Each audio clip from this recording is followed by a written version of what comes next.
Halo teman-teman, Assalamualaikum warahmatullahi wabarakatuh. Kali ini saya akan mencoba menerangkan tentang laporan keuangan, di mana di sini saya mendapatkan materinya siapa ini? Materinya dari Yudi Daeng Polewangi STMT.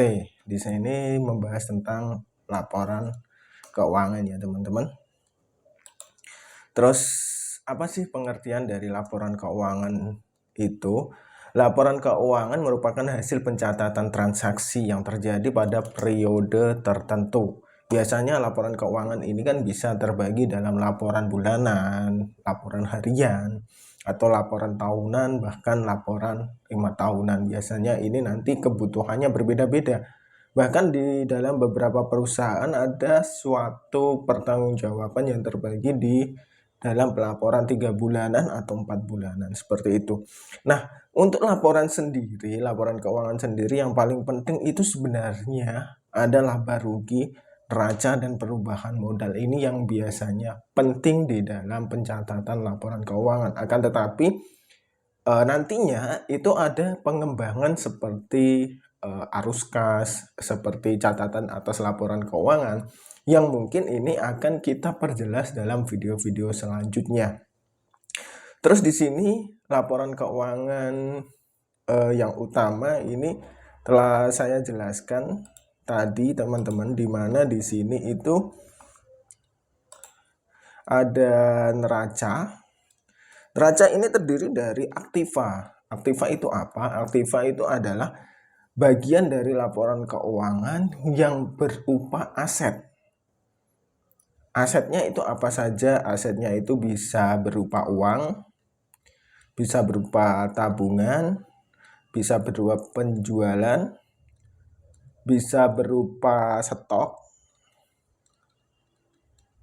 bisa berupa mesin, atau ketika perusahaan itu punya merek, itu merek dagang juga bisa. Itu adalah laporan keuangan yang berupa aktiva.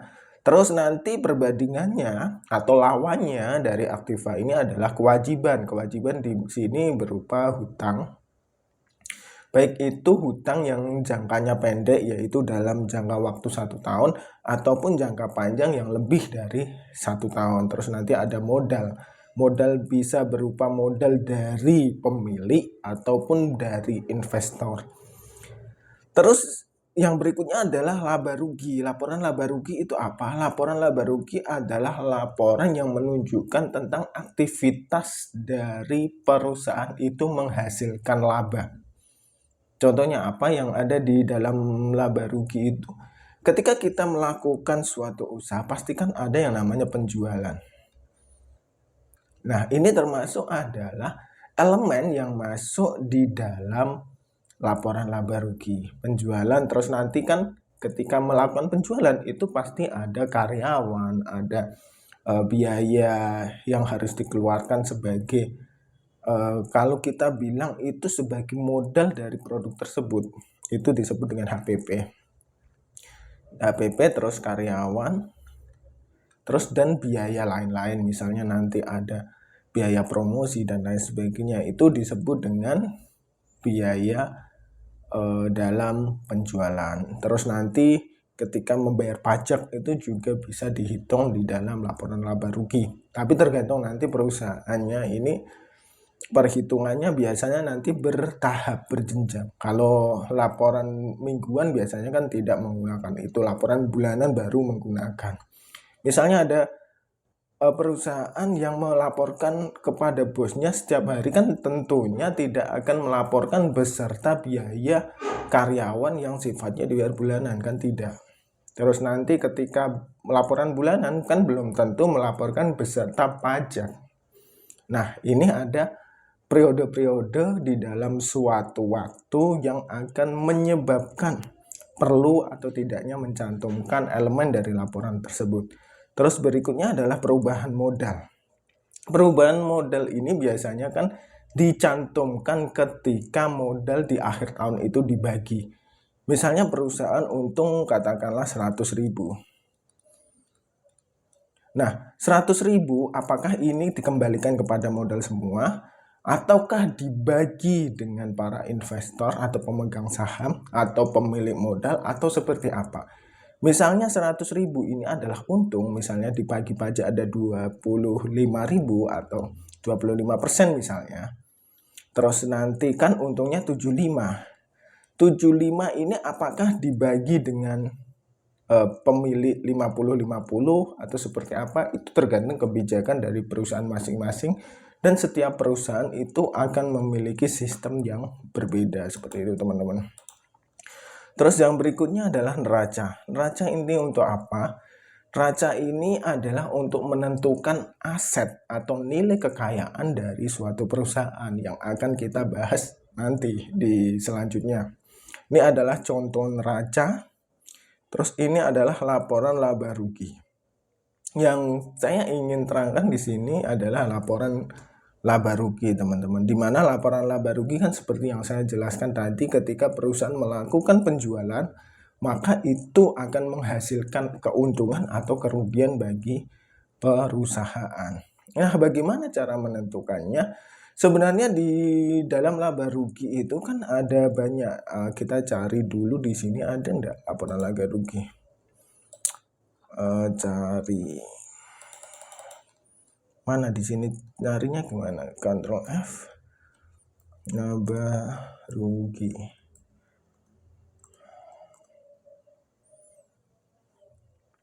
Nah, ini adalah contoh dari laporan laba rugi perusahaan mana ini?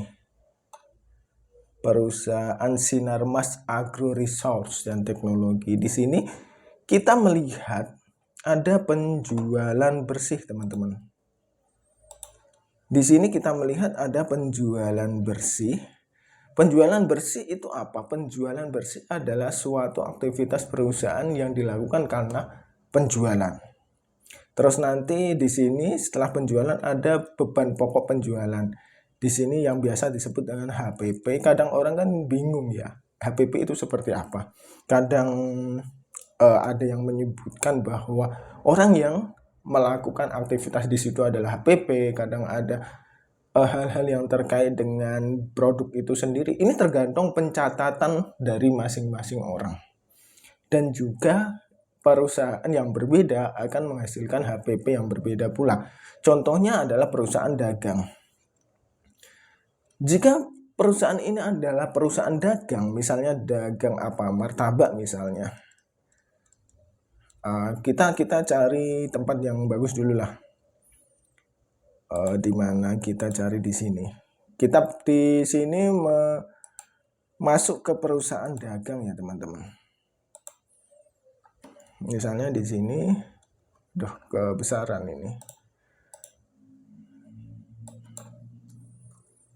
Di sini ada perusahaan dagang. Dagang misalnya. Misalnya untuk menghasilkan penjualan, dia harus menjual roti. Roti misalnya dia memproduksi sebesar, katakanlah modalnya itu 10.000. Terus ada orang yang memproduksi roti itu misalnya produsen atau orang. Ini jumlahnya adalah 20.000. Terus di sini ada sales.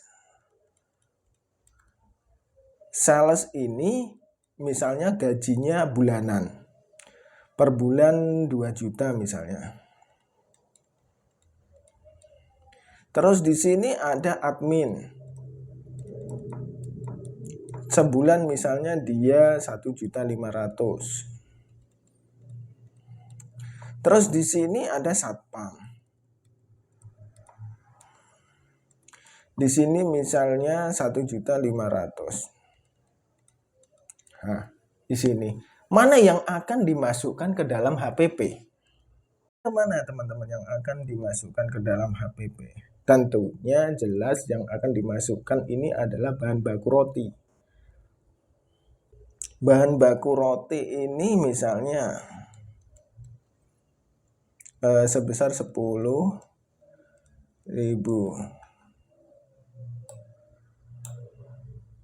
Sebesar 10.000. Terus produser ini adalah produk yang merupakan, ini walaupun karyawan teman-teman, tapi ini dimasukkan di dalam HPP. Karena apa? Itu bersifat konstan. Kecuali kalau ini dia bayarannya bulanan, itu akan bisa dimasukkan dalam biaya lain. Tapi cenderungnya kalau yang berhubungan dengan seperti ini, berarti ini namanya hal yang terkait dengan HPP. Ini jumlahnya berapa? Ini kan 30.000. Nah, ketika ini menghasilkan 30.000, berarti kita harus menjual produknya kan di atas ini, di atas 30.000. Tapi di sini ada sales, ada admin, ada satpam, ini belum dihitung. Maka dari itu kita harus membaginya. Katakanlah ini dalam produksi dalam 30.000 ini menghasilkan 100 piece misalnya. Maka untuk menghitung sales, admin, dan satpam ini harus dibagi 100. Misalnya ini 2 ditambah 3 berarti 5 juta. 5 juta. Ini dibagi 100 berarti kan isinya berapa? 50.000. Berarti 50.000. Berarti 30 ditambah 50 hasilnya adalah, ya benar, 80. Berarti harga jualnya berapa? Harga jualnya adalah, kita memilih margin berapa? Margin 100. Apa margin 100? Margin 2 kali lipatnya, misalnya 80 tambah 80 atau 50.000 atau 30.000 atau berapa. Misalnya kita ambil margin 20. Maka kita menjual dengan harga 100.000. Nah, ini adalah penjualan.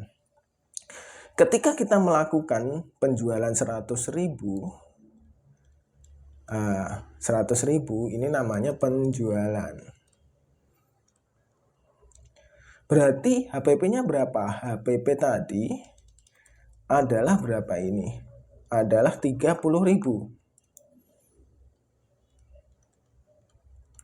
Nah, ini bisa dilihat pada laporan ini. Berarti penjualannya adalah berapa? 100.000.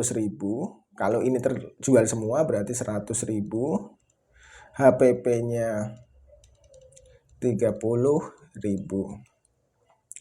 Terus masuk ke berikutnya. Di sini ada beban usaha. Di sini ada penjualan, umum dan administrasi, terus beban usaha. Ini adalah biaya-biaya lain tadi ini. Biaya-biaya lain. Katakanlah ini kan penjualan harian ya teman-teman. Ini misalnya dilakukan dalam laporan harian. Berarti bebannya berapa? Bebannya berarti tadi adalah 50.000.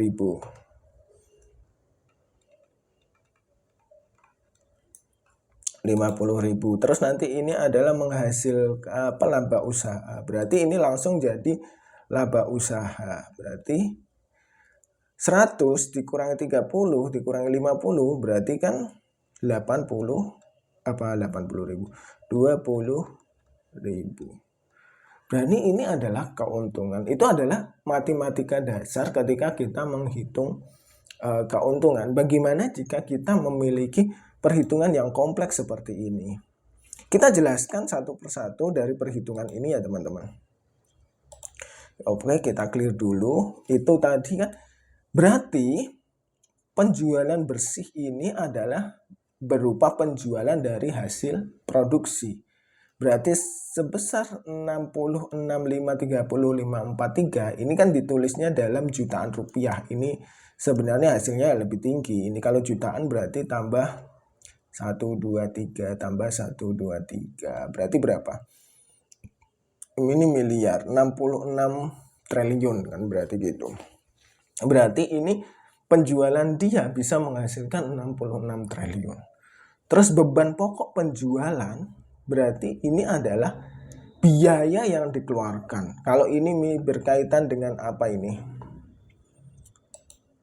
berkaitan dengan agro berarti kan berkaitan dengan pertanian ya teman-teman. Kalau pertanian berarti kan nanti ada pupuk misalnya. Ini berarti kan beban pokoknya ada pupuk. Ada misalnya olah lahan. Terus nanti ada misalnya orang yang mengurusi lahan pertaniannya, misalnya ada pajak tanah dan lain sebagainya, tapi biasanya pajak tanah kan tidak dimasukkan dalam ini. Berarti setelah dikurangi itu semua, ini menghasilkan laba kotor sebesar 6.760.888. Laba kotor itu apa? Laba kotor itu adalah laba penjualan dikurangi HPP. Nanti kalau masuk ke yang lainnya, ini ada beban usaha. Beban usaha ini contohnya apa di sini? Beban usaha ini ditunjukkan bahwa ada penjualan. Beban usaha penjualan ini bisa bonus sales atau bisa membayar sales itu sendiri.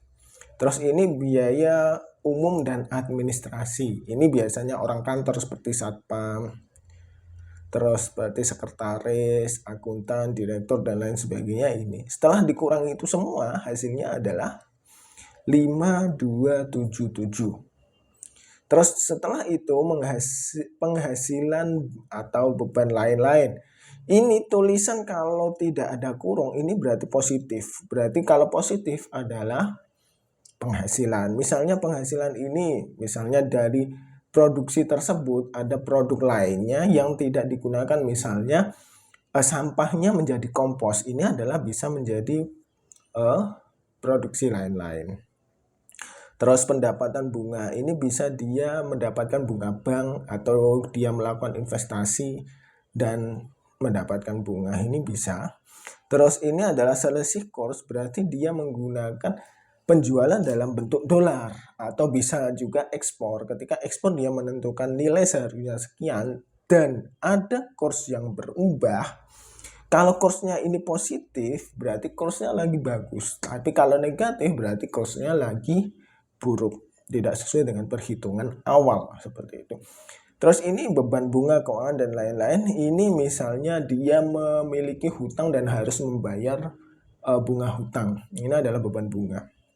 Terus lain-lain yang bersih, ini adalah pendapatan lain-lain.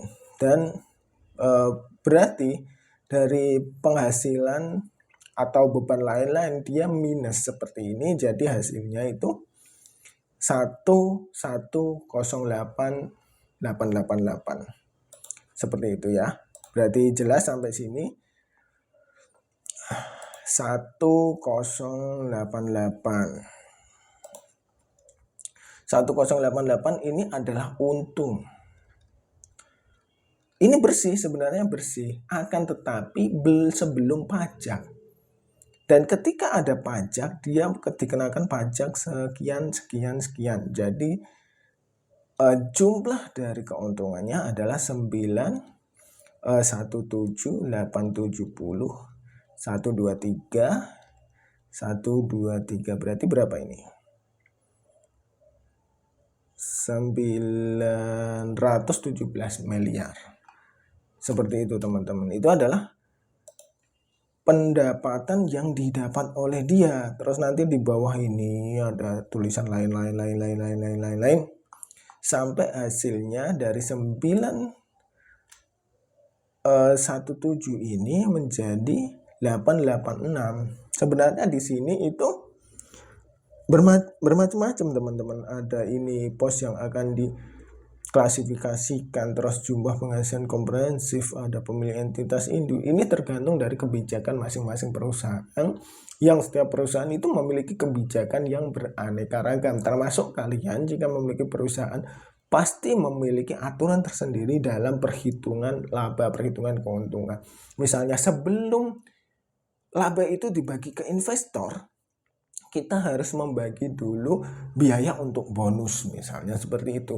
Atau secara global misalnya gini.